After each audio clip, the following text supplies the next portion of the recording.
Hello beautiful people, welcome back to golden set and manifestation. So ನಾನು ಲೈವಲ್ಲಿ ಕೂಡ ತುಂಬ ಹೇಳಿದ್ದೀನಿ ಲಿಮಿಟಿಂಗ್ ಬಿಲೀಫ್ನ ಬಗ್ಗೆ, ಹಾಗೆ ಕೆಲವೊಂದು ಅಫರ್ಮೇಷನ್ಸ್ ಮತ್ತು ವಿಸುಲೇಷನ್ ಯಾವ ರೀತಿ ಎಲ್ಲ ಮಾಡಬೇಕಂತ ನಿಮಗೆ ತಿಳಿಸ್ತಾ ಬರ್ತಾ ಇದ್ದೀನಲ್ವಾ.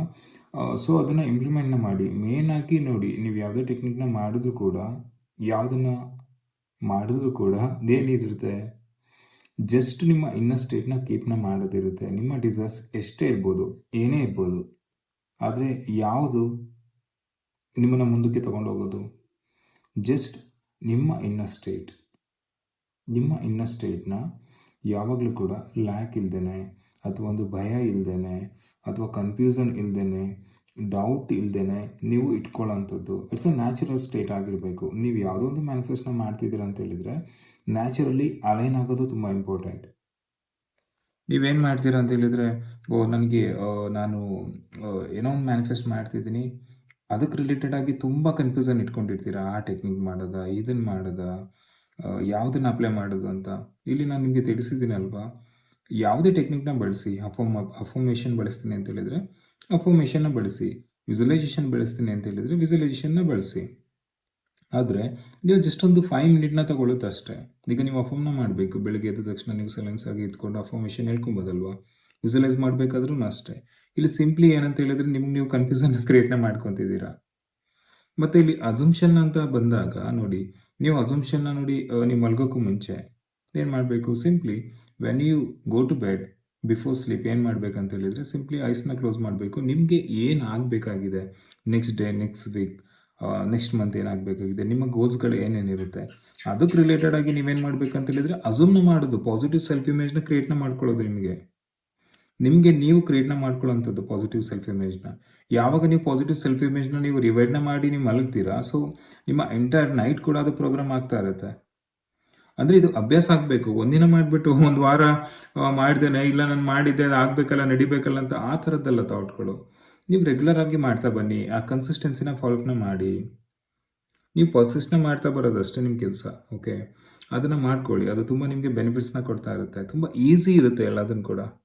ನೋಡಿ, ಮ್ಯಾನಿಫೆಸ್ಟೇಷನ್ ಅಂತ ಹೇಳಿದ್ರೆ ತುಂಬ ಸಿಂಪಲ್. ತುಂಬ ಜನ ಏನು ಮಾಡ್ತೀರಾ ಅಂತ ಹೇಳಿದ್ರೆ, ನಾನು 21 ಡೇಸ್ ಮ್ಯಾನಿಫೆಸ್ಟ್ ಮಾಡ್ತಿದ್ದೀನಿ, 48 ಡೇಸ್ ಮ್ಯಾನಿಫೆಸ್ಟ್ ಮಾಡ್ತಿದ್ದೀನಿ. ಈ ಥರ ಮಾಡಿದ್ರೆ ಕೆಲವೊಂದು ಮ್ಯಾನಿಫೆಸ್ಟೇಷನ್ ನೆಕ್ಸ್ಟ್ ಡೇನೇ ಆಗೋ ಥರ ಇರುತ್ತೆ, ಆ ಥರ ಚಾನ್ಸಸ್ ಇರುತ್ತೆ. ಈಗ ಯಾವುದೊಂದು ಜಾಬ್ ಬೇಕು, ನೀವೇನು ಮಾಡ್ತೀರಿ, 21 ದಿನ ನನಗೆ ಜಾಬ್ ಆಗಬೇಕು, ಜಾಬ್ ಆಗ್ತಿದೆ ಅಂತೇಳಿ 21 ದಿನ ಮ್ಯಾನಿಫೆಸ್ಟ್ ಮಾಡ್ತಿರ್ತೀರಾ. ಆದರೆ ಇಲ್ಲಿ ಸಿಂಪ್ಲಿ ನಿಮ್ಮ ಇನ್ನರ್ ಸ್ಟೇಟ್ನ ಅಲೈನ್ ಮಾಡಿದ್ರೆ, ನೀವು ಜಾಬ್ ಪಡೆದಾಗ ಯಾವ ರೀತಿ ಇದೆ ಆ ಸ್ಟೇಟ್ನ ನೀವು ಹೊಂದಿದ್ರೆ ಈಸಿಲಿ ಅದು ನಿಮಗೆ ನೆಕ್ಸ್ಟ್ ಡೇ ಆಗೋ ಚಾನ್ಸಸ್ ಜಾಸ್ತಿ ಇರುತ್ತೆ, ಅಥವಾ ವಿತಿನ್ ಡೇಸಲ್ಲಿ ಆಗೋ ಚಾನ್ಸಸ್ ಇರುತ್ತೆ. ನೀವು ಅದನ್ನು 21 ಡೇಸ್ ಅಂತ ಮಾಡ್ತಾ ಕೂತಿರ್ತೀರಾ. ಸಬ್ಕಾನ್ಷಿಯಸಲ್ಲಿ ನೀವು ಒಂದನ್ನು ಮ್ಯಾನಿಫೆಸ್ಟ್ ಮಾಡ್ಬೋದು, ಇಲ್ಲ ಅಂತಲ್ಲ.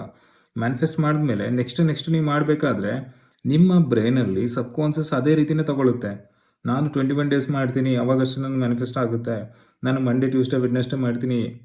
ಈಗ ಇರುತ್ತಲ್ವ, ಕೆಲವರು ಮಂಡೇ ಫೇವ್ರೇಟು, ಕೆಲವ್ರಿಗೆ ಥರ್ಸ್ಡೇ ಫೇವ್ರೇಟು, ಕೆಲವ್ರಿಗೆ ಇನ್ನು 11 ಫೇವ್ರೇಟು, ಕೆಲವ್ರಿಗೆ 11 ಫೇವ್ರೇಟು. ಈ ಪೋರ್ಟಲ್ ಮಾಡ್ತೀನಿ, ಅದು ಮಾಡ್ತೀನಿ, ನೀವೆಲ್ಲ ಹೇಳ್ತಿರ್ತೀರಲ್ವಾ. ಓವರಾಲ್ ಆಗಿ ಏನಂತ ಹೇಳಿದರೆ ಅರ್ಥ ಮಾಡ್ಕೊಳ್ಳಿ. ಸಿಂಪ್ಲಿ ನಿಮ್ಮ ಇನ್ನರ್ ಸ್ಟೇಟ್ ಅಲೈನ್ ಆದರೆ ನೀವು ಯಾವುದನ್ನಾದರೂ ಯಾವ ಟೈಮಲ್ಲಾದರೂ ಕೂಡ ಮ್ಯಾನಿಫೆಸ್ಟ್ ಮಾಡ್ತಿರ್ತೀರಾ. ಇಷ್ಟೇ. ಕ್ಲಿಯರ್ ಆಗ್ತಿದ್ದಿಲ್ಲ ನಿಮಗೆ? ಅಂದರೆ ಈಸಿಲಿ ನೀವು ಎಷ್ಟು ಬೇಗ ನಿಮ್ಮ ಒಳಗಿನಿಂದ ಇದನ್ನು ನಾನು ಸೃಷ್ಟಿ ಮಾಡ್ತಿದ್ದೀನಿ ಅಂತ ನಿಮಗೆ ಅರಿವಾಗಬೇಕು. ಅರ್ಥ ಆಗ್ತಿದೆಯಲ್ಲ? ಅದು ಆದಾಗ ನಿಮಗೆ ಈಸಿಲಿ ನಿಮಗೆ ಆ ಒಂದು ಕನೆಕ್ಷನ್ಸ್ ಆಗುತ್ತೆ. ಔಟರ್ ರಿಯಾಲಿಟಿಲಿ ಅದು ವ್ಯಕ್ತಗೊಳ್ತಾ ಇರುತ್ತೆ, ಅಂದರೆ ಅಭಿವ್ಯಕ್ತ ಮ್ಯಾನಿಫೆಸ್ಟ್ ಆಗ್ತಾ ಇರುತ್ತೆ. ಓಕೆ, ಅಂದರೆ ಏನು, ಯಾವಾಗಲೂ ಕೂಡ ನಿಮ್ಮ ಇನ್ನರ್ ಸ್ಟೇಟ್ನ ಮೇಲೆ ನಂಬಿಕೆನ ಇಟ್ಕೊಳ್ಳಿ. ನಿಮ್ಮ ಇನ್ನರ್ ಮೇಲೆ ಆ ಒಂದು ಸಂಪೂರ್ಣ ಭರವಸೆ, ನಂಬಿಕೆ ನಿಮ್ಮಲ್ಲಿ ಇರಬೇಕು. ಯಾವುದೇ ಕಾರಣಕ್ಕೂ ಡೌಟ್ ಇರಬಾರ್ದು. ನೀವು ಮ್ಯಾನಿಫೆಸ್ಟ್ ಮಾಡ್ತಿದ್ದೀರಾ ಅಂತ ಹೇಳಿದ್ರೆ ನಿಮ್ಗೇನಕ್ಕೆ ಡೌಟ್ ಇರಬೇಕು? ಅದು ಆಗುತ್ತೆ ಅನ್ನೋ ಒಂದು 100% ಬಿಲೀಫ್ ಇರಬೇಕು. ಜಸ್ಟ್ ಪರ್ಸಿಸ್ಟ್ ಮಾಡ್ತಾ ಹೋಗಿ. ಅದನ್ನು ಅಫರ್ಮ್ ಮಾಡ್ತೀರಾ, ವಿಸುಲೈಸ್ ಮಾಡ್ತೀರಾ, ಅಸಂಪ್ಷನ್ ಮಾಡ್ತೀರೋ, ರೆಗ್ಯುಲರ್ ಆಗಿ ಮಾಡ್ತಾ ಹೋಗಿ. ನಿಮ್ಗೆ ಎಲ್ಲದನ್ನು ಸಿಗುತ್ತೆ, ಪಡಿತೀರಾ. ಕ್ಲಿಯರ್ ಆಗ್ತಿದೆಯಲ್ಲ ನಿಮಗೆ ನಾನು ಹೇಳಿದ್ದು? ಸೊ ಈಗ ಕೆಲವೊಂದು ನಾನು ವಿಡಿಯೋ ಪ್ಲೇಲಿಸ್ಟ್ನ ಮಾಡಿದ್ದೀನಿ, ಆ ವಿಡಿಯೋ ಪ್ಲೇಲಿಸ್ಟ್ನ ವಾಚ್ನ ಮಾಡಿ. ಹಾಗೆ if you are new to my channel, please do subscribe. ನನ್ನ ವಾಟ್ಸಪ್ ಕಮ್ಯುನಿಟಿ ಕೂಡ ಇದೆ, ಕಮ್ಯುನಿಟಿಗೂ ಕೂಡ ನೀವು ಜಾಯ್ನ್ ಆಗ್ಬೋದು. ಸೊ ಈಗ ಏನೇನು ತಿಳಿಸಿದ್ದೀನಿ ಅದನ್ನು ಫಾಲೋಅಪ್ನ ಮಾಡಿ. ಮತ್ತೆ ಮುಂದಿನ ವಿಡಿಯೋದಲ್ಲಿ ಸಿಗೋಣ. Love you and take care.